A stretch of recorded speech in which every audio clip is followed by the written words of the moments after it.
You're listening to the Full-Time Function Musician Podcast, the #1 resource for growing your function musician business. If you're a solo wedding singer, part of a 12-piece luxury show band, or anything in between, and want to learn from other successful musicians, you're in the right place.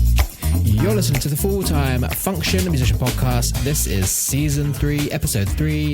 If this is your first time listening, then welcome. This podcast is all about helping you grow and manage your function musician business. Each week, I sit down with an amazing guest and we discuss what's worked for them, what hasn't, and the valuable lessons that they've learned along the way. And together, we'll explore how to build a successful business without burning out in the process. So just quickly, before we get into today's episode, I want to do a quick shout out for guests. I'm always on the hunt. So if you have an idea for an episode or you know of someone that you think would be a great guest, then please do get in touch.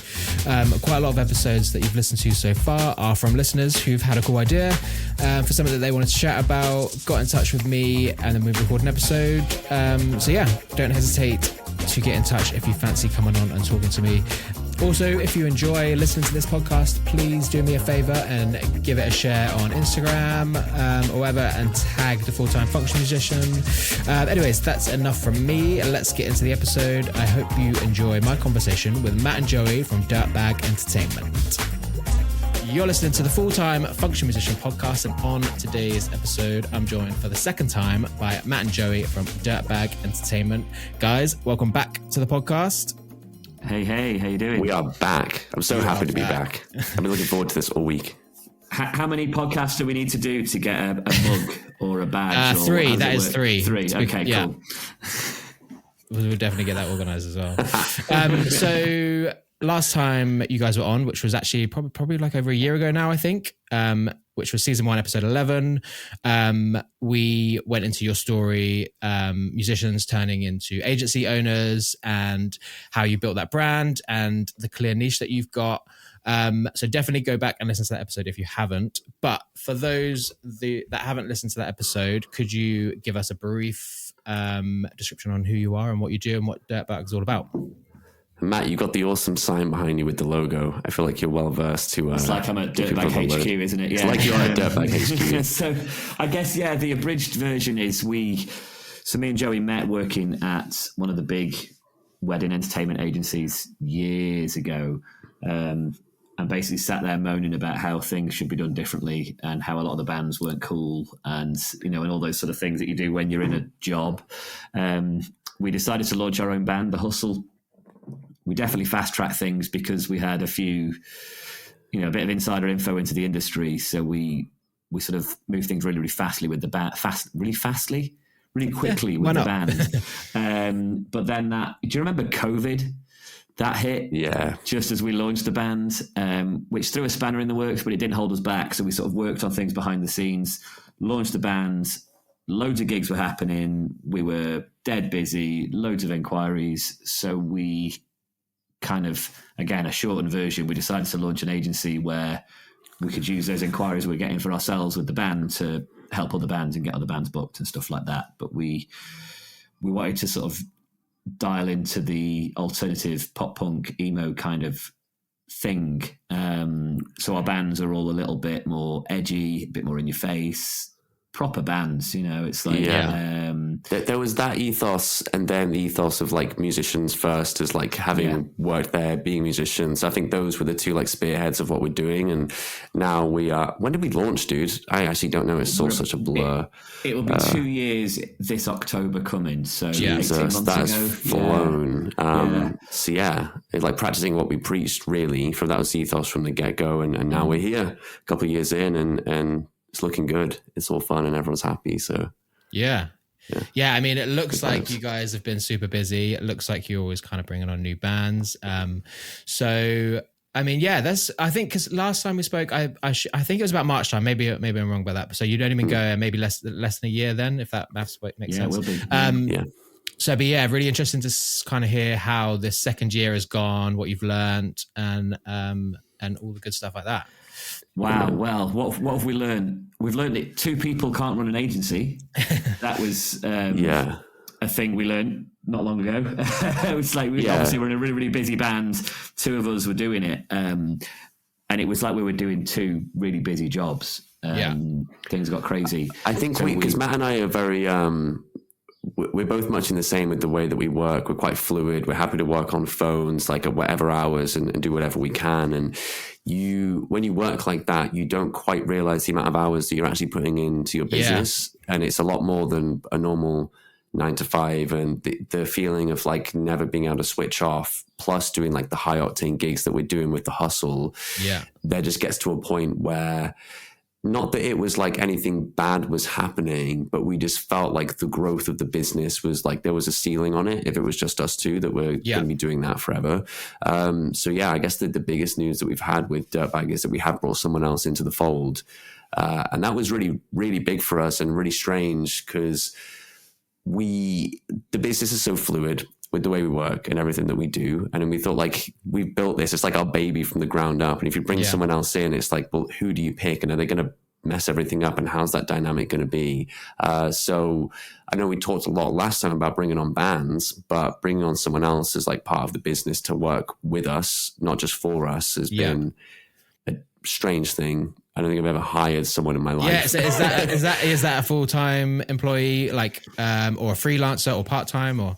We've been, realistically, we were very lucky. The timing was right. So it was actually our old manager from the big entertainment agency. Nice. Who, she was struggling with things where she was and had a few changes in her life and stuff, and sort of called Joey on a bit of a whim. Like, can you take, have you got any work? Well, it was actually we did a showcase gig in Whitchurch, and at the time she was still working at this other agency, but she wasn't happy. We didn't know that she wasn't happy. We just knew that she was working there, and then she kind of DM'd us.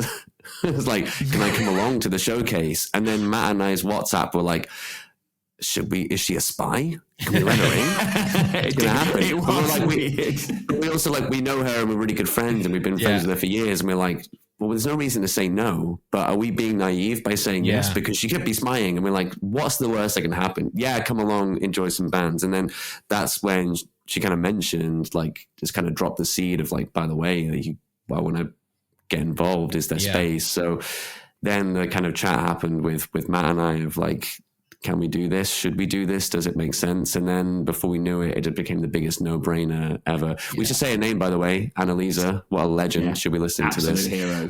It's been such a godsend. I mean, a few weeks ago, I got married, by the way, recently, but we had my stag in Portugal, and we were just getting smashed on the strip and got to like turn off for a few days because Anna was like holding down the fort back here in the UK. There's no way we would have been able to do that like a few months ago, but you got to let off some steam. So that was the first time we'd shut off since starting. That must be a nice feeling. It was, but it was also at first, early on obviously we're on a stag do, so we had a few scoops, but early on you'd see our phones were pinging off with things going on and we'd be like, quietly stepping back from the group, like, oh, this is happening, this is going on. A few beers later, we just didn't care. Like, it's all good. But at the airport, I'm like 6 pints deep looking at messages from clients being like, I shouldn't be allowed access to the Instagram right now. And it's like, put do not disturb on, leave it alone. It's in safe hands. I mean, it must be, there's obviously positives to it as well, but then it's quite scary bringing someone else on, right? And being in charge of someone else's like paycheck.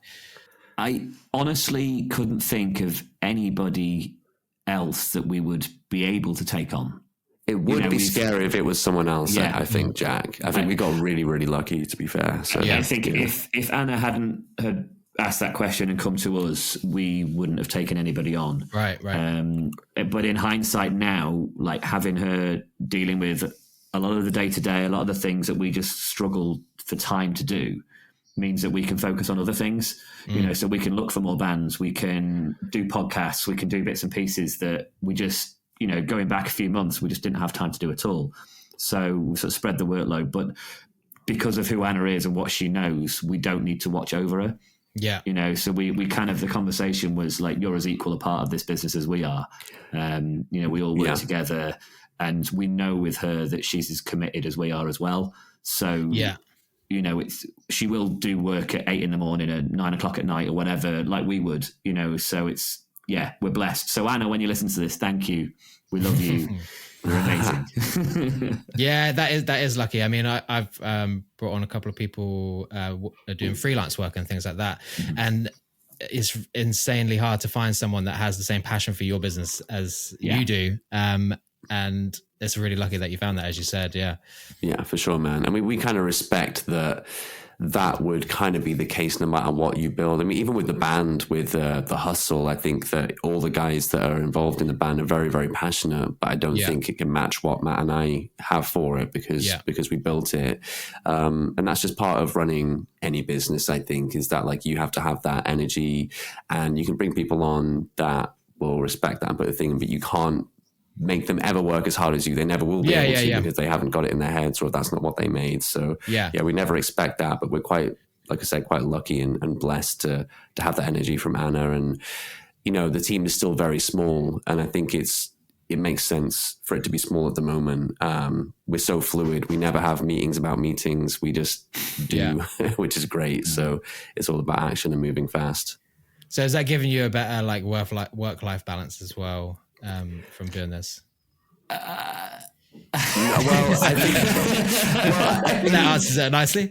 I think I'm going to say yes, but not because of like the hours. I just think of like just the mentality that we're like moving in the right direction. Because I know that Anna is the kind of person that would like call us out if something wasn't right or if the business wasn't doing what it was supposed to be doing. And because Matt and I just built the thing and it's just moving really fast, we're just like hoping and praying that everything's going well and looking good. But like to know from someone else who's got loads of experience as well, maybe more so than us, that's come in and can see that everything's going great. It's like a massive like morale boost for us, like to kind of keep going, knowing that there's someone else like in the business that can see that. So I think from a mentality point of view, that's definitely helping. Does it make it feel like, this is a real thing now? This is a real business. We've got like an employee and things like that. Has legitimized the operation in a way. It wasn't something that we really thought about when bringing her on, that feeling, but it does feel more real. I guess talking of things feeling real as well, we the weekend just gone on the Saturday, we were out as the Hustle playing, but we had 6 other Dirtbag bands out as well that weekend. That was the moment for me where the business has felt so real. I got back, I was on my phone at 2 a.m. I was putting Instagram stories up from the gig at the same time as my phone popping up and getting notifications from the Reverie, Call of the Kraken, Ubaba, New Ventures, all posting stories from their gigs at the same time. I'm like, oh man, we are out there. Like we are out there in force. I was like, this is real. This isn't just numbers on a screen. This isn't just emails going back and forth. This is like our bands that we've made out there going and smashing weddings like all over the UK. And that was a real moment to like see that happening. So that feels real. It's mega. Yeah, that's awesome. Yeah, wicked. So, I mean, it looks like you've taken on quite a few new bands. Is that, you're still doing that now? Still always looking for new people, or? When people ask us that question, it's like we're always keeping our eyes open. But again, we keep using the word business, but you know, it is a business. So we don't want to just take on every band that we see that looks cool, because if we have too many bands on there, we don't want to lose it dilutes it a little bit, I guess. Yeah, right? But we've got a personal connection with all our bands. You know, we've got WhatsApp groups with them all. We help them all along the way. We keep an eye on everything that's going on. If you have too many bands there, you can't keep in touch with them all. Mm-hmm. You can't invest in them all the same. You can't, you know, and also whilst our bands are busy, you know, we would like them to be busier. And if we have too many bands, you kind of spread in those inquiries a little bit more. So we are always looking for new bands, but tentatively. We did a shout out recently because we kind of feel we're in a position to add a couple of bands and give them the full like Dirtbag treatment. Mm-hmm. So we've literally just put a band on yesterday, Sierra View, who we're really excited to work with. They know the industry. This is a new band for them, but they're ready to go. So it's quite cool to get them on. And then also behind the scenes, we're working with another band who are a very, very good pub band, want to step up into the wedding world. So they take a different kind of level of work. and the time that takes, the time involved in doing all of that means that we can't just be like churning bands on all the time as well, you know, to make sure that they're all right. So I guess in a sort of follow up to like people that are listening, if you are in a band and you think you'd suit Dirtbag, like get in touch, but don't be offended if we're like, now's not the right time. You know, it's one of those things. I think it's been really interesting because like we have basically just come off the back of like an onboarding phase, I suppose, and we've had more inquiries from bands wanting to join in the past month than we ever had, basically because we put the shout out. But we have had some responses back from bands that are maybe being a bit shitty with us because we haven't brought them on or singers or whatever. Oh, really? But that's we aren't like every other agency. Yeah. These bands, if you're listening and we haven't brought you on, you could be incredible for pretty much every other agency, but not us because of the way we operate. We have a smaller number of bands and we invest a lot into each one. And even though we kind of explain that, it's like still seeing that response come back that we feel like we owe them something or whatever. But yeah, that's a red flag anyway, because if that's the way that they react, good, whatever. Good job to way to not get on our books in the future. Yeah. I mean, with other agencies, right? You like a lot of them work where they'll just take anyone on and they'll just stick their video up on their website and they won't do any post work with them whatsoever. So that's where you guys are different and what makes the bands one of the work. conversations we hear from bands all the time as well, like bands that we're signing up or bands that we're not or whatever, but we've listed on X agency and X agency and Y agency as well, and we get hardly anything from them. We don't want that to happen. You know, we're not going to put a band on our books and then not get them gigs. You know, so if we ever say no to a band, it isn't because we think that they're shit or they're not good enough or they're not right. It's a case of we're not going to get you many gigs. So I think that's a massive point, dude. Like if you go on, I won't name names. It doesn't matter if I name them. We're being very good at not naming agencies as well. I don't really care. You can Google it, you'll find it. But if you go like say on the wedding bands page on one of the big agencies, it's like 50 pages plus of just like bands. If you're on page 28, you might never ever get a booking. You could be on that agency for years. Like on our roster, there isn't any bands that have never got a booking.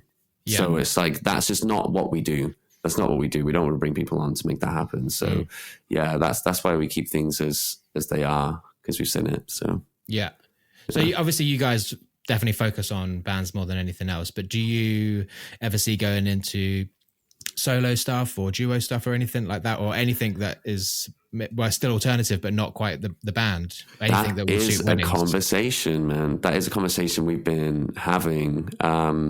I guess there's like levels to it, isn't it? Because when we used to work at the bigger agency back in the day, they would do everything, like all kinds of entertainment, like caricaturist magicians, 5 performances and stuff. And we've talked about that as well. And like, we definitely want to stay music focused. I think it makes sense with like the owners of the business being musicians. But I do think the next stages for us is to start moving into, acoustic, daytime stuff and that kind of thing. There's some incredible acts out there that are doing so well with that. Again, it's about finding the right ones. And sometimes the acoustic and daytime singers are really hard to tie down into an exclusive model. We've been able to do that with bands, but we're still tackling that. So I guess another shout out, if you're listening, if you're like solo acoustic duo, whatever, and you do kind of some old stuff, please get in touch. Love to work with you. So it's definitely, I think, we've discussed as well, it would be great to have that section on the site that is sort of daytime music, and be that like stripped down versions of the bands we've already got or other acts as well. But it's kind of, again, it's all about it's a bit chicken and egg. You kind of need to have that section to have the inquiries and the bookings for those kind of things, but we need to see more of the inquiries to, it's one of those. But it's definitely, we kind of said to ourselves, like, let's get everything running nicely with all the bands, and then we'll look at doing that section. And I think it's kind of on our list of things to do in the coming weeks/months. So I'm sure when we come on for the third time, we'll have a whole like shiny acoustic section on there, I'm sure. And we'll get a mug as well. I can't wait. Let's go. T-shirt and hat. Let's go. So anything else that's happened this year that you're super excited about, or anything that's happening in the near future that you want to talk about? I think the sort of state of the industry for us, or not the state of the industry, the sort of like the trend and what people are going for is really exciting for us. Like we sort of felt when we started, we were very much like a bit of a niche thing and doing like alternative pop punk kind of vibes. And it would still be a case of most gigs were pretty normal-ish, but we make them get rowdy and we're dropping a few alternative tracks. And then over time, we've noticed more and more people are up for the old pop punk stuff. And I think that again, that goes to show when we've done a shout out for bands recently, it's like there's so many more bands doing that kind of vibe. There's so many more people wanting that kind of vibe. It definitely feels like it's the new thing now. Yeah. And we blow in our own trumpet a little bit, like to feel like we've kind of spearheaded it a little bit.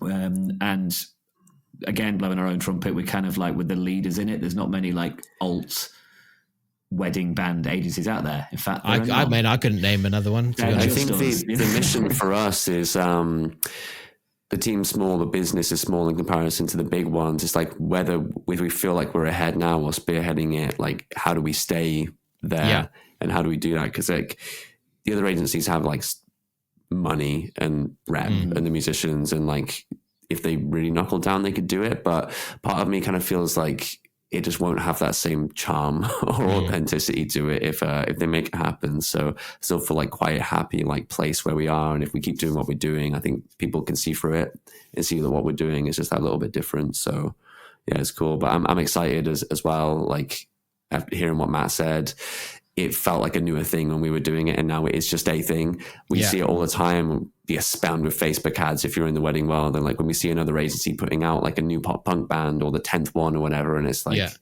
is crazy. Like it's actually happening. So even think of those gigs as well, dude. Like so we've recently got a medley in our set that features Slipknot, which you wouldn't think you could be playing at a wedding, you know, and it's like, it's a really cool, like little bit. And we kind of saved it for like the really old couples and the times when you know that it's going to work. And there's a bit in our set where we'll ask people to vote between Busted or McFly. And then there's a bit of a joke / test the water. It'd be like, oh, make some noise for McFly, make some noise for Slipknot. And it's almost to see, but even if you think, Joey, to like the gigs, that one we did recently where it wasn't the rowdiest of gigs, and you kind of like, we'd write quite a basic set thinking we can't go too in the face with this one. And then I just said like, make some noise for McFly, and it was like dead silence. And I went, make some noise for Slipknot, and they all went fucking mental. I'm like, oh right, okay, this is a thing. So we dropped in the Slipknot medley, you know, and it's like I do think half of that crowd just wanted to hear it as a joke, and then they got it. Like I don't know how much while they were into Slipknot, but it was still great, man. It definitely feels like people are up for different things, which is cool. I think more so than anything, like we've noticed, it's there's an aesthetic energy and vibe element to it. With the onboarding or bands that we're working with recently, it isn't just looking for like straight up pop punk acts. It's ones that will do stuff in like a more of a pop punk alt style, and that tends to be like really hitting the nail on the head with like what the couple's looking for at the moment. Like they want some like big anthemic pop punk songs or bands like Good Charlotte, Blink, Jimmy Eat World, Green Day, you name it, but they also know that the family's going to be there, the nan's going to be there. They might want ABBA but pop punked up, they might want Taylor Swift but pop punked up. So that is kind of where we're heading at the moment, to make sure that we like make it as like as wide appeal as possible, but still fitting into like what couples really want. So have you noticed this sort of thing, Jack? We're doing like your recordings and videos and stuff. Have you seen more bands leaning into that style coming through your definitely I have. I think there seems to be like phases and things like that, and I think before this maybe it was sort of that like indie Mumford & Sons style kind of band, and it's definitely moved more to this now. And I see that lasting definitely for a good few years. But do you have kind of plan for, because at some point I'm sure it will change again, do you have a kind of plan for that, or just see what happens? I think the answer is no, we don't have a plan. But then this agency, like, and everything we've done, we move quick. We always move quick. We've never not moved quick. If there becomes a thing, we will be on it. Like a jaguar, pounce on it, man. Don't you worry. That's the advantage we've got of being like a we're boots on the ground as a band, so we're seeing stuff that's going on. Again, a difference to like the big agencies. So it's kind of, I guess it's how we came to where we are anyway, was because we launched as like an acoustic Mumford band, waistcoats, double bass, white shirts. I have not worn a waistcoat in like 6 years, bro. Never again. I had to bring one out for your wedding, man. You did. It's like we noticed over time that the playlists and the song lists from couples were starting to be more and more alternative, and more pop punk was being featured, even though they booked a Mumford style band. And we're like, oh, okay. So I think we would notice that being on the gigs, and when we asked for those playlists, we'd notice the old stuff dropping, and maybe, I don't know, grind. Having said that, though, man, whatever, like we get loads of playlists from clients who keep asking for country, and we haven't caved yet. So maybe we aren't listening. Maybe we're listening when we want to listen. I think that sounds fun. The country thing is, I think it's going to be a short phase. I reckon it'll be around for a year or so. But my thing with country all the time is like, country could be cool, it could be fun, but you're not going to dance to 2 hours of country and have a like crazy wedding party. It's just not lively enough. So I can't see it being like all of a sudden country bands are the thing. Well, that's the thing. Like with the pop punk stuff, like we're a similar age, and that's kind of what we grew up listening to, as well as all of our friends. And those are the people that are getting married at the minute, isn't it? And so that's why I think it's the case at the minute. Country was never that. So, what if you did country but pop punk style? Yeah, tick the box, bro. Let's get one of those bands on now. So like I know we've spoken a little bit about like bringing on maybe some solo acts and duos and stuff, but where do you kind of see the industry going with bands? Because from speaking to people on the podcast and just out in general life as well, people have said, or a couple of people have said, that maybe that the musicians at weddings are in decline a little bit, and people are just hiring DJs because they can't afford full bands, especially. But they might do just a singer instead, and then a DJ. Where do you guys? What have you noticed about that stuff? I just want to, before we get into it, I just want to calm Matt down before he goes off on one. He's ready to like pop off and rip people to shreds. I'm going to stay calm. You are ready to go. I'm going to stay calm. We've heard that a lot as well, Jack. Like we've come across a lot of other bands, other musicians, and they're like, yeah, it's in decline. It's bullshit. Yeah. Like we're, as a band, as The Hustle, we had to get VAT registered recently. We had a sound engineer. Like we've increased our price massively because to cover all these things. We're busier than ever. So when people say that the industry is in decline, I think if you're in that sort of, if we compare it to cars, like, people don't want to buy like a shitty basic, I'm going to say Ford, Joey, but it's like they don't want to. Whoa, I told you to chill out, man. I told you to calm down. Why are you attacking my whip? Come on. It's like that. People aren't going to get like a band. Just to fill a gap. If you like, we should have a band. I think there's a massive industry of people that like music lovers, festival goers, gig goers, that if they're going to have a wedding, it's like their one chance in a lifetime to book a band and really go for it. The industry's not in decline. Like, people still celebrate and save up money. The reality is, like, parents and family often still help out with weddings. Yeah. And let's face it, that generation have still got loads of fucking money sitting around. Like, because they bought their house for like 20p back in the day. They can do it. So, the industry's still there. It's just, I think you've got to, it's easier for the clients are more discerning. Like, they're more invested in finding the right band. So the days of having a video listed on a bunch of agencies showing off the band basically are gone. Like, if you're gonna be a band, a successful band that's busy, again, we've mentioned the word business a lot in this, but it is a business. Yeah. And every business needs to have good branding, needs to have a good promo, it needs to have great social media, amazing customer service. Like, everything needs to sing really, really well. Yeah. And there are a lot of bands that are doing that. It's not just us. There are loads out there that are absolutely smashing it, and they're busy. Yeah, I feel like any of the bands or musicians that would have said that to you, Jack, if we'd have like taken a look at them, we could probably pinpoint somewhere along the chain of things they're doing a reason why they're not as busy as they could be. It could be anything, but there's something that they're not quite doing right, or they've not understood, or something's not clicking. So it's so easy to blame the industry, especially after COVID, it's very easy to blame the state of things. And we saw it back at the agency way back in the day. The agency we used to work at, they were quite late to jump on the kind of Mumford thing when it was big. And it was very easy to blame, like, this is not as busy now. People don't have money, and people blame, I don't know, Brexit, the recession, COVID. I don't know. There's a million outside factors. There's a war going on somewhere really far away. I don't know. Whatever it is, cost of living crisis, like bad things always happen. They never haven't. They always will. So you just don't blame the outside factors. Just kind of lock in and do the thing. We keep mentioning the Mumford thing as well, but a lot of those bands and musicians that say that the industry's in decline are still doing the Mumford indie kind of thing. And I think they've, after COVID, they were really, really busy, and they had a year or two of being really, really busy. They've changed nothing. Yeah. And then they've gone, why aren't I getting gigs? It's like, because people are bored of that now. Like, people have moved on. Imagine if we hadn't have changed as the hustle, man. Yeah. We started as the complaining to you, Jack, saying, the industry's in decline. Like, we're not getting any gigs, It's, we were smart enough to adapt and move the band forward to what it is now. And I think, like you said, do we have a plan for if things change in the future? No, we don't, but we know that we're ready to adapt if we needed to. So, yeah. Yeah.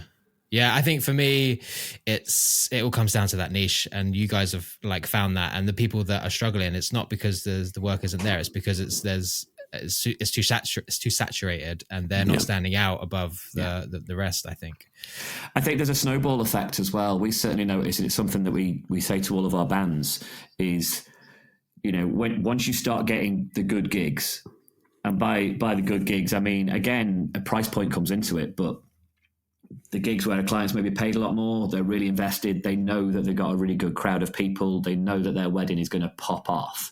You have those gigs, you play into 100, 200 people that all absolutely love everything that you're doing and have an amazing time. They tell all of their friends, there's all stuff on social media. It sort of snowballs, and you might get a couple of gigs from that one, and then those two gigs go really, really well because of the same sort of crowd. You know what I mean? It sort of grows and grows and grows. So, and I think that's another thing that a lot of bands, a lot of musicians miss out on, because they're not taking advantage of every gig they have. They see it as another job, another day in the office doing the gig, getting on with it, and they don't milk it for what it's worth to get more from it. You can only go so far by cruising. You've got to sort of take advantage of every opportunity and everything that happens to get more work out of it and keep it going. Yeah. Okay. Well, that's I love that. So, could you give some examples of some things that people could be doing to do that? We don't want to give too much away because we. I mean, the big one is social media. I mean, we could do a whole episode on what to do on your social media and how to make it better. All of our bands get a bit of coaching really on how to do it and what. A lot of coaching. Do. It's probably been the hardest bit to coach the bands on to get right, and it's probably one of the bigger reasons why a lot of them weren't so busy to begin with before they came to us. We recognized with some of the bands that we brought on in the early days that incredible musicians, some of the best in the industry, but complete dog water on social media, and then we could totally help them out and improve it. And it's how many times have we heard from bands that say when we say you need to do more stuff on social media, you need to get more content on the gig, and how many times do we hear we're too busy? Yeah, we and then we're we've done it. I think we can always play the card 20 bands that we've been there. We did it. We've been boots on the ground, we've been on the gigs, we've been sweating, we've had the venue on our asses because there's a sound limiter. We've had tricky people spilling beer all over our gear, but we still managed to do it, get the most out of it, and we know it's possible, and here's how we did it. So we're always well placed to explain that and how to make it happen. And we see it as well, don't we? If we have 2 or 3 gigs on the run and they're all great gigs and we're getting loads of content on there, we're posting stories, we're posting dance floor shots, we're posting reels of the gigs, and everyone's having a great time, we see a spike in inquiries come from it.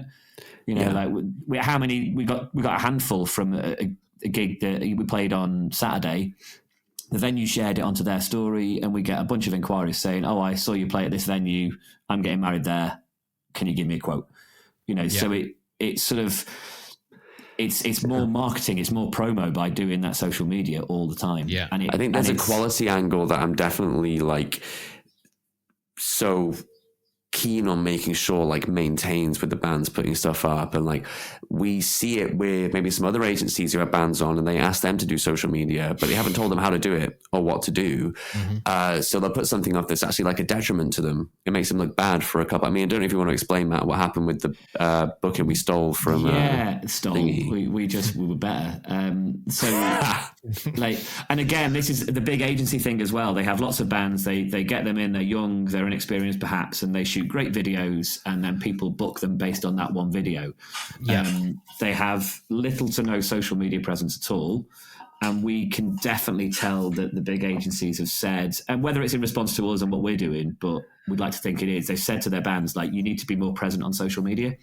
So this band in particular, the video looks great, really polished, they're high up on the agency, so they're obviously getting gigs, and I'm sure those gigs are great.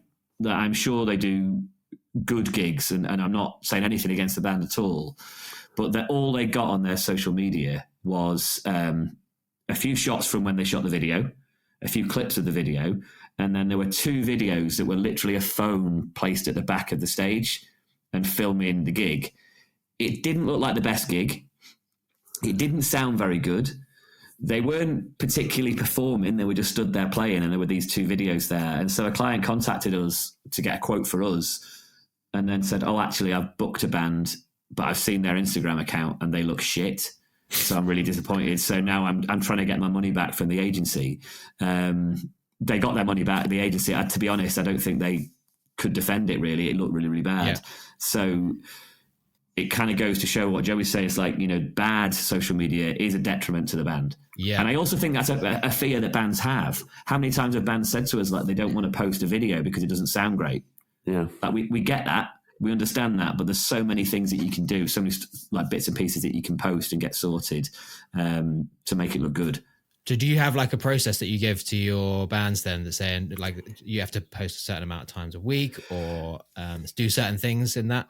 We give... Go on, Joey. Yeah, it's not so set in stone like that in terms of how many times a week. And obviously it's... it depends on how many gigs they have as well, because we know a lot of the content comes from the gigs. So when we onboard the bands, we actually did a seminar a while ago where there's like an hour and a half unlisted private video. You're not getting this link unless you're in the family. But it's like, it sounds so exciting as well when you say it, Joey, a seminar. It's exciting to this guy. I live and breathe that kind of stuff, man. That is like the holy grail Bible of like how to actually like do social media for a wedding. But it's like an hour and a half, 2 hours long. It's like so in depth. But yeah, we coach them like 1-to-1, and then on gigs as well, we're like poking them, and again before the weekend we're in the WhatsApps explaining what to do. So yeah, there is like set things. I guess there is like a process actually for on gig social media, Matt, that we put together for bands. Like, this is what's expected and how to do it, but we're quite fluid with it. So it's a guide, isn't it? And we've done some like, a document for the band to sort of have with them accessible all the time. That's like, at the very least, get these bits of content, do this and when to post certain things and when to do certain stuff. And I think that, the bare minimum that we'd expect from every band, and I don't mind giving this one away, Joey, is like, he's getting a dance floor shot from every gig. It's the bare minimum. But we discovered when we did the seminar, like, we didn't realize we kind of, we've just done it at every single gig. Get a dance floor shot, bride and groom in the middle, take a picture, easy. That's all we do. When we broke it down of like how to give people advice, it was a 12-step process to getting one photo, and we could have squeezed it out for more. I thought maybe we're being too anal on this, but then you see, even the bands that we work with, you see their dance floor shots, and they're constantly improving, but they don't get it as good as we do. There really is like an art in getting that picture to make it look as good as possible. I will say this, Matt, as well. Having just got married recently, we take the dance floor shot, group shot as like for granted, and we use it as like clout, right? This is like our big hit. We can get loads of clout from the gig or whatever. Me and my now wife, we couldn't stop looking at the photo that we got from our band. Like, it was like, we were so happy with it. And it was like the big moment that like really captured the memory for us. And having seen it from the other side, I realized that like, not just from a social clout perspective, but how much that picture means to the couple and the people there. And as family, we're sending the picture to us, circling people, being like, oh, look at this guy's face, or who's this, or we had so much fun. And we're like, that meant a lot to a lot of people on our night. And I see the industry, so I can't imagine how much it means to people when we... Well, how many times do we get messaged afterwards? We've posted it on socials, but people ask us to send the actual image so they can use it. We had one. Was it the auntie or a relation of the group? Messaged us saying, "Please, could you send over that picture? It looks amazing. It really encapsulates the day, and everyone's so happy. I'd like to put it on my screensaver on my TV." And so we sent her the picture, and we're like, on the condition that you send us a picture of it on your TV. And she's like, yeah, use that picture to put on her TV in her living room, you know, as a memory of the day. So it, as Joey says, it shows how much it means to people. And I think, so many bands just be like, oh, quick selfie, boom, there we go, that's fine, get it done. Yeah. But spending a bit of time, we make it part of our show. Like it's a fun moment as well. It's like, you know, get everyone together, get that picture there.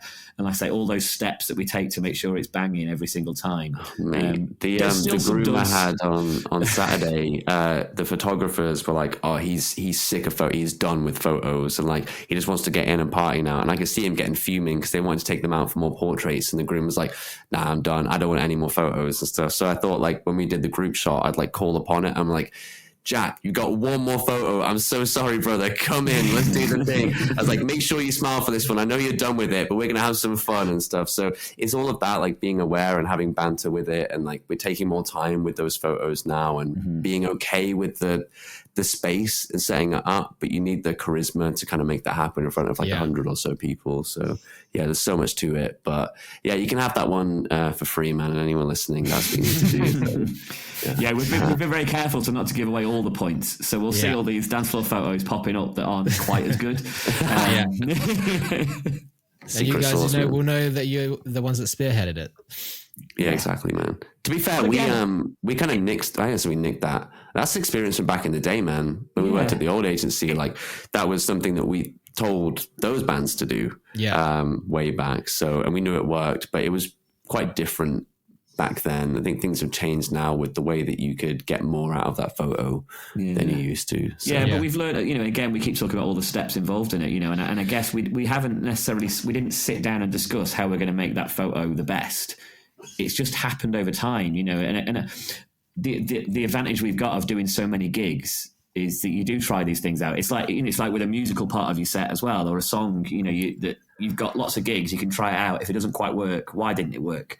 What do we need to do better next time and do that? You know, if we found we should do that as a social media post, actually, Joey, all the bad ones, because there are bad ones. Like there are some like we learned early on, like don't get the sax player to take the photo because we would just have like heads cut off or like his finger. What was he doing? We gave him the phone, and I don't know why he thought it would be funny. I mean, he thought it was very funny, and no one else did. It's like the big moment, and also like the couple. Sax player as well. Like this all makes sense. He stood there. I mean, you can't. This is an auditory experience. I don't know if you're like going to post up the video, but he's there like this. He's going woo, woo. Everyone, put your hands up, woo.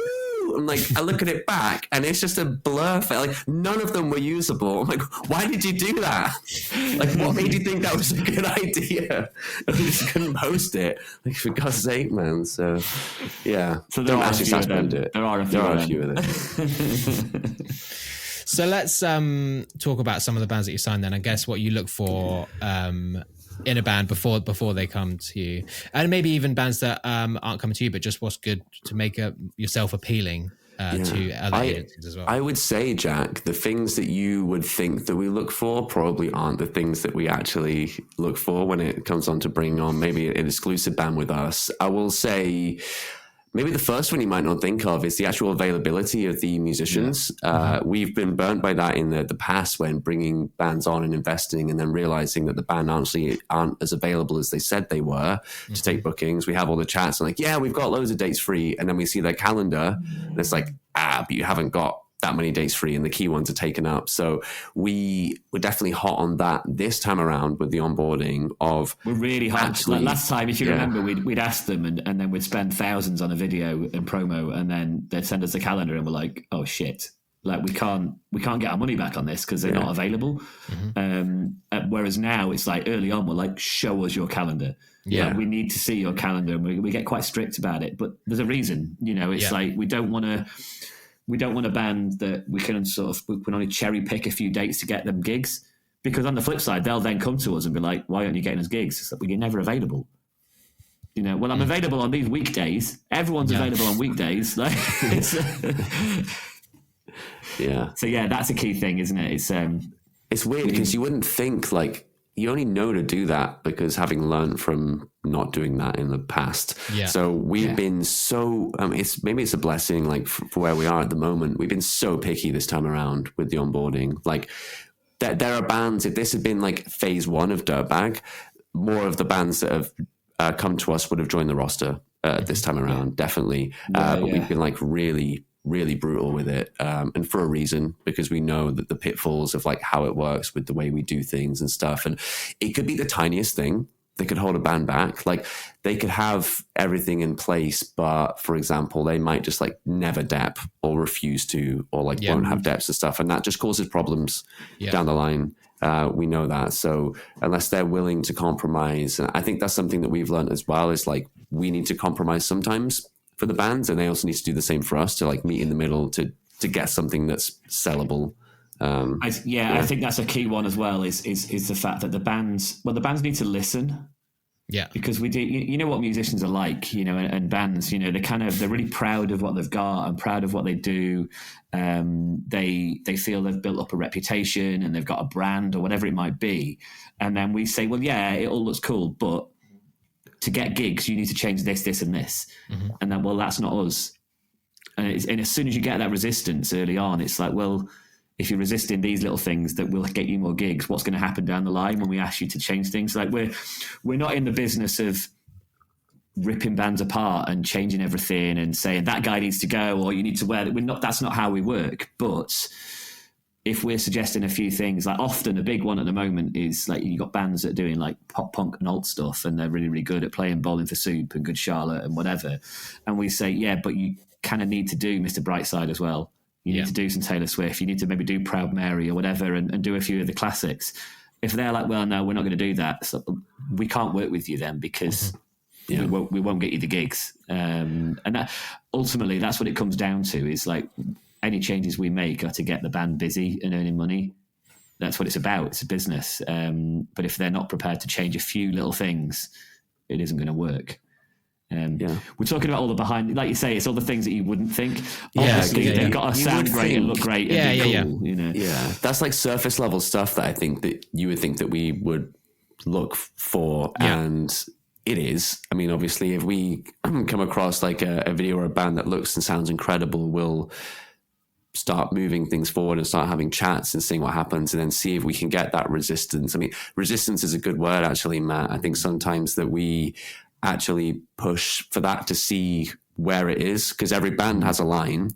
So, I mean, we said it with Sierra View, actually. I mean, happy to talk about the boys. Like, I think you put in the chat with me of like, I'm just going to push it a bit to see where the resistance is, because I want to know, like, how much we can work with these guys or whatever. And then, we just kind of like found it and we're all happy, so we know. And then sometimes you get that like super early on where it becomes a bit of a red flag, like Matt says, like if they're not willing to do like a very tiny thing, how is this going to be in 2 or 3 years' time? And when we onboard bands and we work with them in an exclusive level, it's not just a quick like 2-month fling, man. We're looking for a long-term relationship with these dudes. I was going to bring up a dating analogy for this. It is massively dating. Well, that's actually a decision, that we sort of, or something we discussed a long time ago, is like, we could easily, and again, early days, we could just chuck loads and loads of bands on, got them out there, got them gigs, whatever, dealt with the shit that comes back from it because they're not dep ready or they're not reliable or they're not smashing it, whatever it might be. And we could have dealt with all that stuff and made a fast buck. But we kind of said all along that, we are a small business. We want to make sure we find bands that aren't going to cause us too much hassle and headache. but we're going to make sure that in return they get paid well. You know, we always push for the highest fee we can get for the bands and make sure that they're busy and the gigs are good.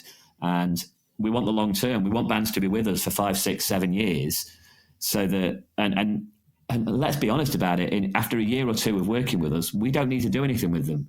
Yeah, like they're sort of free and doing their thing, you know. And we just get the gigs and keep it going, and then maybe update some promo down the line. But they've had the coaching and help from us, and they just run with it, and we reap the benefits. Then, you know, we don't make a massive amount of money on each booking. We deliberately keep our prices competitive, but again, as a business model, it's designed so that we will get to the point where our money's made 2, 3, 4 years down the line rather than now. And it wasn't necessarily an intentional thing, but it was like a realization that this might be better, and it seems to be working at the moment. This episode is brought to you by Acoustic Backs And Tracks, your go-to source for premium acoustic back and tracks that sound and feel like the real deal. Whether you're performing at weddings, recording content, or just practicing at home, it's like having a professional band right there with you. Their tracks are recorded by top session musicians with real instruments and real emotion. No lifeless MIDI here. Need something custom? They've got you covered. From key changes to mashups to exclusive tracks made just for you. Plus, their customer support is fast, friendly, and actually understands musicians. No task is too big for them. And here's the best part. Listeners of the Full-Time Function Musician podcast get 10% off their first order. Just head to acousticbacksandtracks.com and use the code FUNCTION10 at checkout. That's function, all in capitals and 10 at the end, but you can find their website link and a code in the episode description. So, I mean, let's talk about you guys and gigging a bit. I know we would have done best gigs, worst gigs on the last episode, but is there anything notable that's happened in the last year since we spoke? Good question. It's every time covering my mouth, Joey. Oh, we're not doing that story, are we? You said I'm not allowed. Oh, well, I'm not allowed. Oh, are we really doing that? I can't think of another bad gig. Why do we have to talk about bad gigs? He didn't say it has to be a bad gig. All our gigs are amazing, Jack, and we've never had a bad one. It sounds like this. Man. Yeah, I mean, we can't say... fuck. All right, whatever. Whether it stays or not. Yeah, you shouldn't have said it. It's whatever. I've never seen Joey pissed off until now. Yeah. Nah, it's fine. Yeah. Whatever, man. We'll own it. Like, it wasn't... Oh, fucking hell. Why? Go on, Matt. The term bridezilla is often passed around if you've got a particularly difficult client that is maybe wants too much or expects too much or whatever. You know, we've all heard that term. And the reality is... you must have encountered it yourself. When you get a bridezilla, it's just someone that's like wants everything to be perfect, which is fine. We, through experience, we're really, really good at dealing with it. We tend to spot someone like that early on. We build up a level of trust, and everything's fine. And thankfully, it never happened, apart from this one time where I didn't spot any signs at all that this, and she was lovely. She was a really nice client. Like we were really excited for the gig and everything was going to go well, and great crowd of people. Things were running a little bit late on the day, and she was quite like, no, I need you to start at 9. And we're like, we've only just loaded in, like, you know, we'll be as quick as we can. No, you need to start at 9. It's like, that was a bit weird, but fine. She just wants the party to start. Get on with it. They did their first dance, which was a recording. We kicked in like we normally do. We often start with like Taylor Swift, Shake It Off, like drums are going, beats going, and we're like getting everyone hyped up and really going for it. And then a few songs in, and they sent us like a really cool selection of songs, and we were like, right, yeah, we've dropped 2 or 3 of them early on. And our sound guy came up to us and was like, they're not happy. I'm like, what? Everyone was dancing, like the whole room was like bouncing, and we're like, what do you mean they're not happy? They're like, can you play some more upbeat songs? We were playing Hey Ya at the time, I think. You know, it's quite upbeat, and like we were really going for it. And then, I'm on the box being like, hey ladies, it's the one. It's like, oh, what do you want, man? Really strange. And then we switched to the electric guitar, and we're getting a bit more rocky. And he came again, like, no, they're really not happy. They want you to stop. I'm like, what? You know when something just doesn't make sense? Yeah. And you're like, I don't understand, because everyone's smiling and singing and there's like the glow sticks going everywhere and everyone's having a great time. And then the maid of honor came over and was just like, we were halfway through a medley and like, just stop now. Whoa, okay. So we stopped, put on the DJ playlist, stepped outside. I don't think any of the guests really knew what was going on. We've been playing for 25 minutes, half an hour, and they're just like all the way, whatever. I will give a shortened version of what happened next, because it wouldn't be fair to like go into too much detail, but the bride was not happy. Like, she was like, you've not played the songs that I asked for. We played 5 songs, 3 of which she'd asked for. And we're like, this doesn't make sense. And she was quite angry about it all. And we were like, well, look, more than quite angry. It was, Jack, it was so uncomfortable, man. Yeah, like, it was horrible. It was all hell broke loose. Like, we can't say the stuff she was said. Yeah, like, we just can't. I know we can swear, but even though we can swear, we still can't say the stuff she said. Like, it was brutal. It was absolutely brutal, and we just couldn't believe like what was happening. Shell shocked, to be honest. I've never been spoken to like that in years, like let alone buying a bride. Like, it's absolutely unreal. Like, the venue owner came out, didn't she? And she was just like, I don't understand, this doesn't make sense. Like, and we're like, and we started with things, they're calming down a little bit. They went and did some photos or whatever, and things calming down. And then the groom was like, she's a bit annoyed because you weren't playing the songs that we asked for. I'm like, well, we were, but obviously, like, that's fine. And we were in two minds about like, whether, are we going back on again? Well, like, she told us to go home. Go home, yeah. She said, pack up and go home. I don't want you. I mean, I don't want to say, like, there was so much stuff that happened, dude. It was unreal. But the venue said that she was screaming at the bar saying, get this band off. I'm not happy. And while she was doing that, 3 people came up to her and went, the band are amazing. And then that like tipped her over. But anyway, things went on and we said, look, right, come and have a chat with us. Do your photos, come back and have a chat, and we'll literally go song by song, and we'll choose exactly how you want the second set to be, and we'll go back on. And it was like, I was really much like, I want to prove you wrong. Yeah. Like, I kind of like, I felt we could have just put a DJ playlist on. We could have just gone home. We could have, but I was like, no. Our conversations were like, I mean, we went from like one way to the other. We were like, we can't rescue this. Are we going to have to go home? What do we do now? Do we just send the other guys home and you and I just take the hit and DJ it out? Like, and we were just seriously talking of like, I think we're done. I think this is it. And then we kind of rallied ourselves back around the other way. And we're like, no, we're not done. We're the hustle, baby. We're going to put on a show. And bro, like, I've never played with so much grit in my life. Yeah. I was just like, come on. Like, if you want it, like, fucking bring it, man. The other guys as well, because they sort of stayed out of the argument and didn't know everything that was going on. Yeah. And we just said, like, guys, we need to perform now, like, more than usual. We're really going for it. And we went back out, like, fighting. And it popped off. And it was great.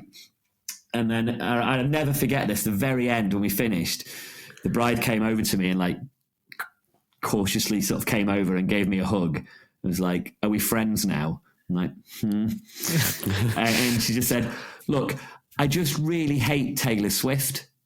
And you started with Taylor Swift.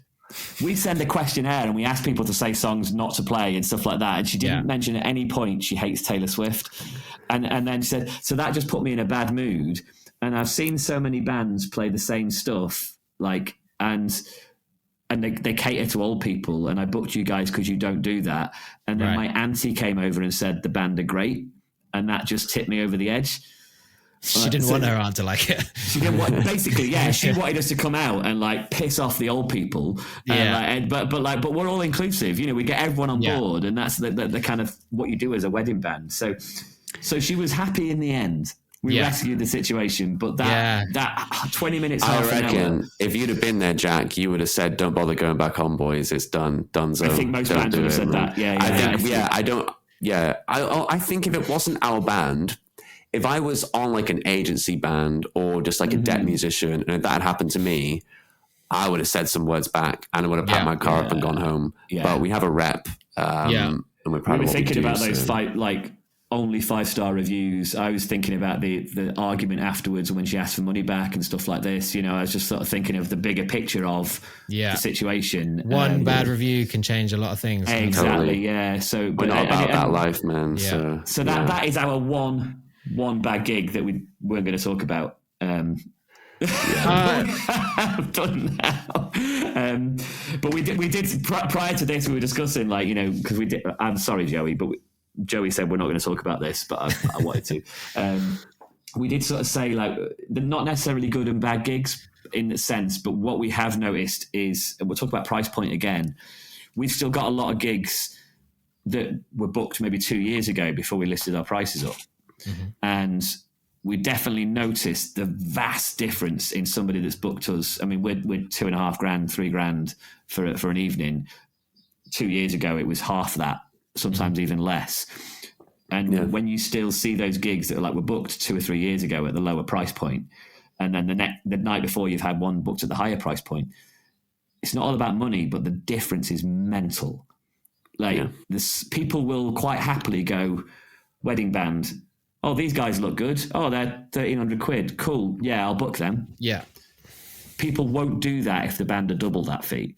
People they'll dig down, they'll look into everything, they'll be invested in the whole process. They know our names when we get there. Every single member, like, they're ready for it. The crowd are ready. They know exactly what they're getting and why they're getting it, and they're ready to have a good time, and they want their money's worth out of the band, rightly so.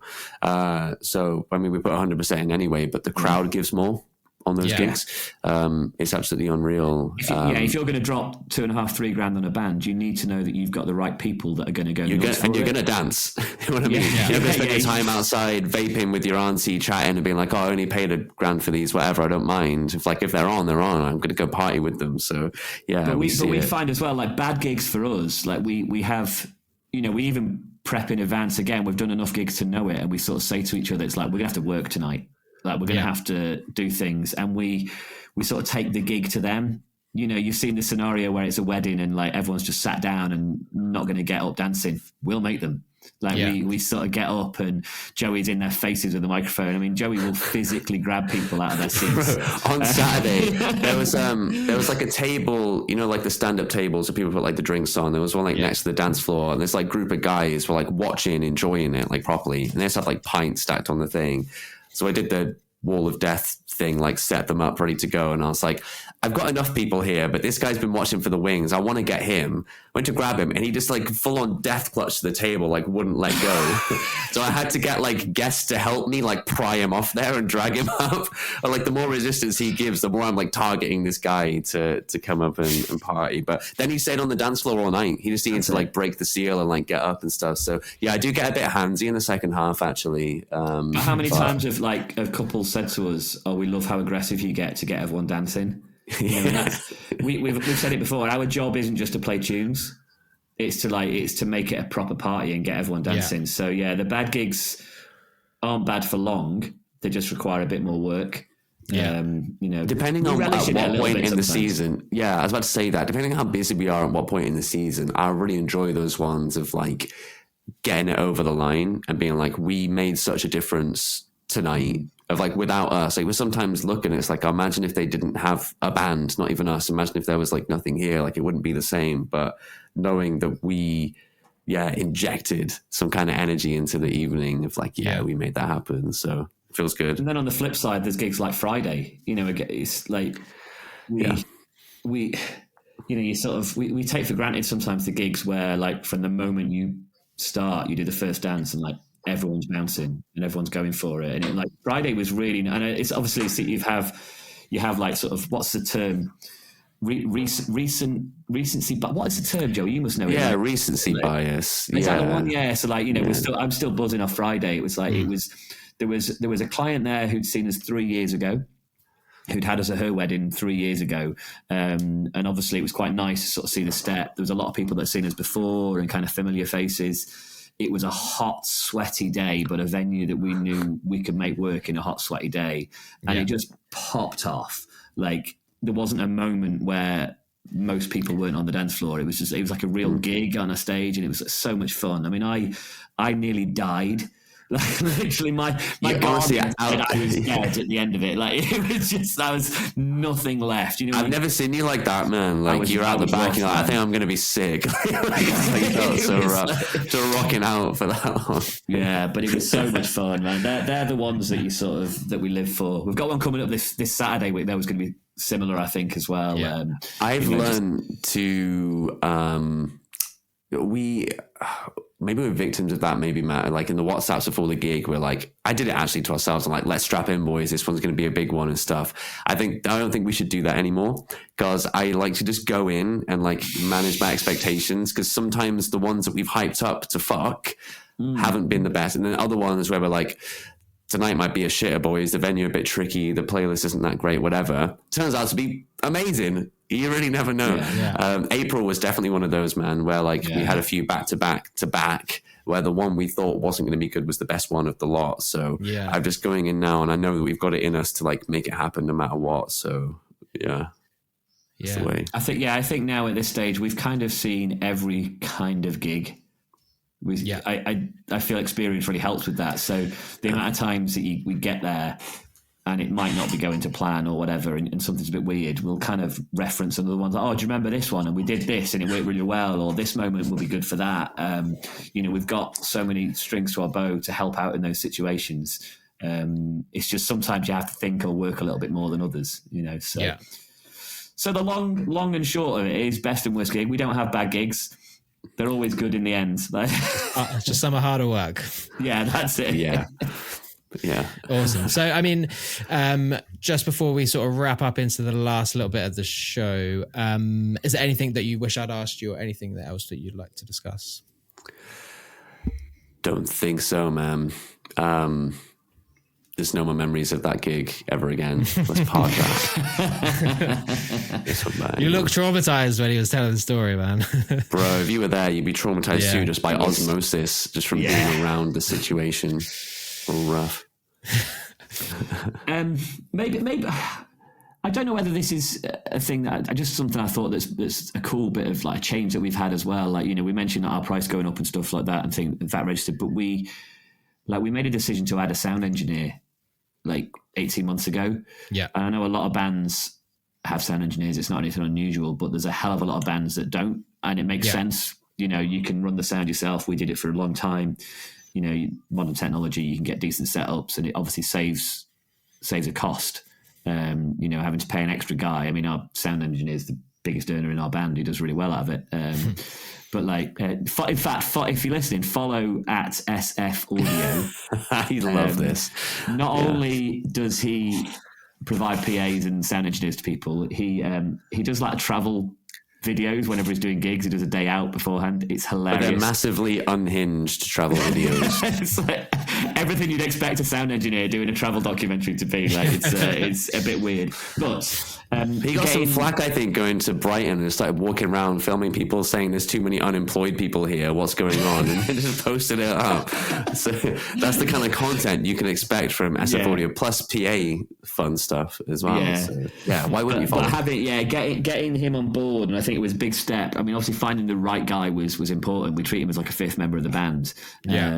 But it means that we can 100% focus on the gig. We're not having to worry about like, oh, this isn't working properly, or dealing with a sound limit or whatever it might be. We know that we just turn up, he sets up the PA, gets lighted, sorted, gets everything ready, we plug in, sound check, we play. The difference that's made for us as a band is massive, particularly myself. I used to do the sound more than anyone else. But it just means all we're thinking about is performing. So whilst it has made our prices gone up to a client, it means they're getting more for their money because, they're getting a better show out of us at the end of the day. There's a lot to be anxious and stressed and worried about before you play somebody's wedding.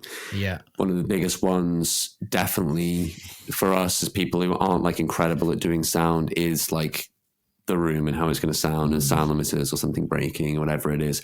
We can deal with everything else. We've done it a million times. Where to park, how to load in, if my strings are going to break, how to deal with the bride, deal with the venue, whatever.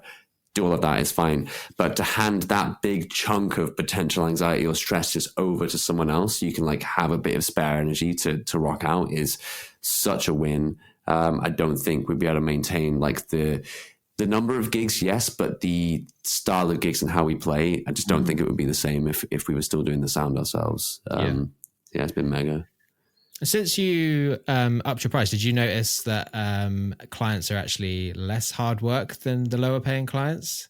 Yep. So I feel like that's a thing, like in life, where people that pay less money for something are always worse to deal with. 110%, like without a doubt. I mean, it's something we've said. I can't believe we didn't mention it earlier, but yeah, definitely. It's like, I think there's so many levels to it. I think obviously, if people are spending that kind of money on a band, they're probably spending that kind of money on lots of different things throughout, but they know that they are paying for a band that are worth every penny, and they trust us entirely. You often, the ones that have got us cheap can be a little bit like tricky or difficult or picky about things, expecting something for nothing. So yeah, totally agree with that. I think when we first upped it, there was definitely, when those gigs finally came around, we would chat, Matt, and be like, oh, they've paid a whack tonight. We need to really bring it. But now that's become the new normal for us, of like our level of like how we play is like so high anyway, that's what they're paying for. It's just like that consistency of knowing that like I've booked the hustle. It's going to be great. Like no matter what, it's going to be absolutely insane. So like just knowing that, I think is just like that factors into it. So yeah, that's the new norm, which is like so cool to have. Yeah, it's funny as well when those few lying gigs that are at the old price come around as well. It's like these guys are going to get a bargain tonight because we still deliver the same thing. You know, and you just know that they've sort of paid half the price for it. But I guess that was the advantage to them booking us in the early days, you know, booking us years ago and getting our diary full, you know, so they deserve the full show and they get the full show. And that's why you should book Dirtbag bands as soon as possible before the price raises when they get a rep. It's true though. It's facts, man. So, yeah. Awesome, guys. So yeah, there's a new section of the show since last time you were on, which is the quick fire round, which is just some quick questions to get some quick answers. Although normally they're not so quick answers. Very quick answers. I don't like that. So to start with, and you can, I guess you can treat this with the agency, with the band, whatever you fancy.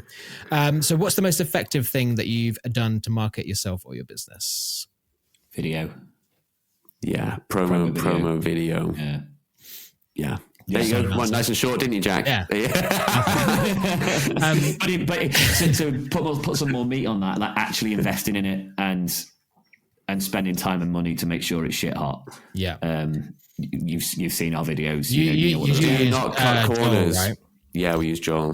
His videos are incredible. Yeah, I love all of his work. He's I don't know the guy, but he's I do love his work. Not only is his work amazing, he's become like one of our closest friends as well. Like you know, he was on the stag do at the wedding. Like he's a performer as well, so he's performing on the jam night we had on the Friday. We love that man. He's one of the crew, and I think we owe a lot to him for the business, for the work he's done. Yeah. Cool. Yeah. So question 2. What have you learned in the last 3 months that you wish you knew 3 years ago, but maybe we'll say 1 year ago because that was the last time we spoke? I will go off what you just said, Matt, a little bit. Having Joel as part of doing the videos, having Thomas on sound, having Luke doing the audio, having Annalisa in. You need other people. You need to build a team. You physically can't do everything yourself. As much as you might want to, you need to, this intellectual property, this baby that you've built, you need to be okay and compromise with handing segments and parts of that over to other people that you trust who are better than you at what they do. That is the only way to grow. You just mentioned the cool people that we get involved. You didn't mention people like the accountants and the coders that do like stuff behind the scenes and stuff like that. But all these things, it's like, and something I'm a nerd anyway, so it's fine. Yeah, something that I've learned in the last few months that didn't even cross my mind years ago is like how much money the government takes for tax. And what are they doing, bro? There's potholes everywhere. What is going on? We're literally lining their pockets. Fix the potholes. Yeah. Fix them. You can afford it. Unreal, man. They take chunks and chunks and chunks. I hate it. I can't believe. Sorry, this wasn't meant to be part of the. You can cut this out. We're getting political now. Yeah, we are getting political. It's unreal. I didn't know. I knew that it was a thing. You pay tax and whatever. we are getting shafted, bro. I understand. If there's anyone out there can help us do some dodgy stuff or whatever. Don't say that. I chat GPT'd it the other day. I asked it, like, how do I not pay any tax? How do we find either fix the potholes or like stop taking as much, bro? Absolutely unreal. Just on a side thing, the potholes are fixed by money that comes from road tax. How much road tax do you pay on your car, Joey? Oh yeah. Well, they can fix something else that's relevant to us, probably. But your car is like super efficient, so you don't pay any road tax on it, do you? Yeah, the first year was tax-free as well when I got it. So. I'm not defending the government in any way, but just... Oh, man. What are we talking about? Right. Yeah, get a team around you, people. That helps. That is a great answer, and I think it's could be quite scary as well, though, building that team. But I think it's super, super important, and something that I'm trying to do myself at the minute as well. I think as well, like when we talk about investing properly in the promo, investing properly in those people, like each one of those people make a massive difference. And if we'd have gone cheap for any one of them, the business wouldn't be as strong as it is now. Mm-hmm. Like our sound engineers are saying, if we'd have paid someone who's like just come out of uni, doesn't know what they're doing, we'd have problems. And the accountants, we actually had a different accountant upgraded to some better ones who know more things. It's like every level of it. Yeah. You build it around you in a properly way. So just because it popped into my head. You mentioned going VAT registered. Was that process quite hard and annoying, or it was unavoidable? Yeah. Well, it was harder for the band, I think, than for Dirtbag, because we talked about capping the gigs potentially with the band to stay under the threshold, because it's so the threshold is like the net point of like, I feel like they try and catch as many people as possible, not to keep dissing on the government, but to keep dissing on the government. It's really hard for the band because we can't take like 500 gigs a year as the hustle. Like we can only take so many, and we are just in that bit where we're always going to be over the threshold if we're going to be as busy as we want to be. So we had a serious conversation of like, do we cap it at 50 or whatever, or do we just blow through the threshold, get as many as possible, and think of the bigger picture? Obviously, we decided to do the second, so it is what it is. With Dirtbag, we knew it was coming. It was unavoidable, and if we want to grow, it's just the nature of having. I think the annoying thing for the industry as well with the VAT side of things is, we're used to hearing like a guy that's come to do your plumbing or fix your roof or whatever talk about VAT and the prices, that because they're having to buy loads of material. And it makes total sense to them. It's like, they've got to charge VAT because when they buy stuff, they've got to pay VAT on that, but then they're claiming stuff back and all that goes on. In this industry, really, like the main expense for us with the band is like freelance musicians that aren't VAT registered. So you're having to pay this VAT. We're having to charge clients higher to cover this VAT, but we're not claiming anything back. Yeah. You might buy a few bits and pieces, but with the way things work, you're not getting to claim anything back on it at all. So and especially you had to add that cost onto your clients, and they're couples, they're not VAT registered businesses, so they're not going to be getting any benefit. Exactly. Either. Yeah. If you're a band that deals mainly with corporate stuff, you just put 20% on your price, and the company doesn't care. It's like, whatever, we're claiming it back. But a wedding couple, it makes no difference at all. Thankfully, we kept our prices pretty low with Dirtbag to begin with. We did increase it ever so slightly to make it up a little bit, but not massively, so it doesn't affect things too much. But it's that hard point when you first do it. It's horrible because there was like a booking that came on that basically took us over the VAT threshold. And like, yay, booking! Oh, we've just lost money because now we've got to pay VAT. It's sort of it's like it deleted like a month of our lives almost. Of like, the bookings that came in prior to that almost felt like they didn't exist because. Do you remember doing gigs when the band first got VAT registered, and we got loads of gigs? Again, we talk about the lower price point that we had in there, but we're still having to pay the VAT on that stuff. That as the band, we did a number of gigs last year where me and Joey are like, we're not really getting paid for this. Yeah, we absolutely did a run where Matt and I didn't get paid, but we still had to pay the other guys. However, I was initially like, oh, this is weird, but I was just deleted it from my mind because I've got to show up, like it's someone's wedding day. I shouldn't care about like this. I know there's a bigger picture involved. So I knew that was like a big growth aspect of like building Dirtbag and the hustle.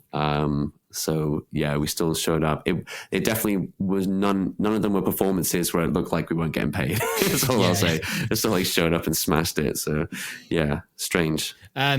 Yeah, I know a couple of other people that have that listen to podcasts have been in touch, and they're going to be going through that process. And I think I'm planning on having an accountant on to talk through some of that stuff as well at some point. But yeah, it's just good to get some other people's honestly, I genuinely think as a full-time function musician, as many of your listeners are, that would be one of the more useful pods you could do, bro, because we get so many questions about it from our musicians as well. And no one tells you how to do it, really. I mean, they tell you, but like, we're in a unique industry, so defo do that. I'll definitely be listening to that. Let's not lie, it probably won't be one of your most entertaining pods. But yeah, but it's the most useful, yeah. Exactly. It will be informative, yeah. You'll have to do what they do on Jonathan Ross show, or like in the TV shows when they've got a couple like boring guests on. You need like Dwayne Johnson or Kevin Hart on the end. Yeah. Let's get one of you guys Rob Beckett or someone like that, isn't it? You bring on just to be funny. So back to the quick fire round. Question 3, if you guys were just starting out now, what's the first thing that you'd do? Oh my days. So we're just starting out now with the knowledge that we've got now. It's you know what? It wouldn't be that much different to what we did previously, I think. Like the first thing we would do would be like, as a band, would be shoot a shit hot video, work on the bits and pieces behind the scenes, and launch it like we did. I think realistically, when we launched the band, we launched it right. We did all the right things. We just like COVID hit, so it sort of threw a spanner in the works a little bit. With the agency, I don't know what we'd do differently there. I think I would say with the agency, we'd be a bit more particular about the onboarding of bands. Yeah. I think when we first started, I guess maybe there's mistakes, but I don't really know. But like, we needed a roster to grow. Like, we're not an agency without the musicians, so we were quite eager to like onboard bands. And there were some that if they came to us now, we probably maybe wouldn't bring on, to be honest, or like have conversations about, or there will be more conversation to make sure it's right before we go ahead. So I think, if we're going to do things differently, we'd approach the band onboarding like we are now, just being a bit more picky about the whole thing, for sure. Cool. Yeah, good answer. Question 4, what is the biggest mistake that you've made, and what did you learn from it? Good question. That is a good question. We're just so perfect, Jax. It's really hard for us to think of mistakes we've made. I think, unfortunately, sort of like, it's probably similar to the last answer. I think there were a couple, 2 or 3 bands maybe that we took on, and we talked about like the availability issue before. So it proved a lot of headaches down the line for availability.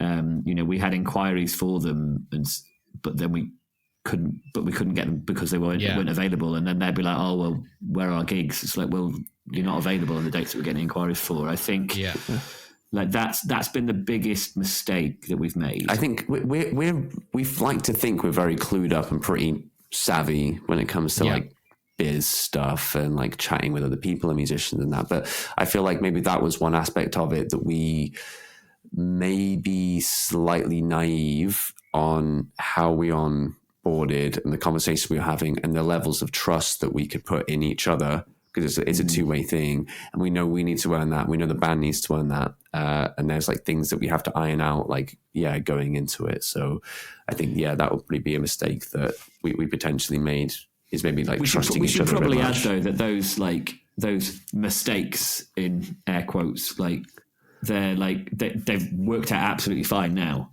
and those bands that we sort of refer to are flying now and doing exactly what they want to be doing.